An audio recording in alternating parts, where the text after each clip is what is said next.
నమస్తే అండి. ఆక్వాషింప్ 369 ఛానల్కు స్వాగతం.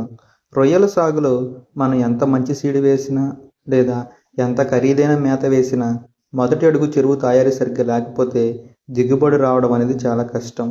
ఈరోజు మన వీడియోలో పంట పూర్తి కాగానే చెరువును ఎలా ఎండబెట్టాలి, మట్టి పనులు ఎలా చేయాలో వివరంగా చూద్దాం. పాత పంట పూర్తయిన వెంటనే చెరువులో నీటిని తోడేసి అడుగు భాగాన్ని బాగా ఎండబెట్టాలి.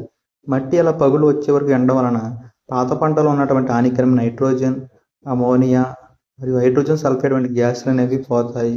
అలాగే నేలలో ఉన్న హానికరమైన వైరస్లు, బ్యాక్టీరియా కూడా అనేవి సూర్యరశ్మికి అనేవి నశిస్తాయి. చెరువు బాగా ఎండిన తరువాత ప్రొక్లైన్ మిషన్ సహాయంతో అడుగున పెరిగిపోయిన నల్లని మట్టిని ఈ విధంగా తీసేయాలి. ఈ నల్ల మట్టి చెరువులో ఉండిపోతే కొత్త క్రాప్లో రొయ్యలకు గ్యాస్ ప్రాబ్లమ్స్ అనేవి కూడా వస్తాయి. అందుకే అడుగు భాగం ఎప్పుడు కూడా శుభ్రంగా ఉండేలా చూసుకోవాలి.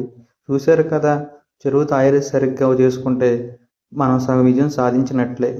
నెక్స్ట్ వీడియోలో నీరు నింపడం, సున్నం చల్లడం గురించి తెలుసుకుందాం.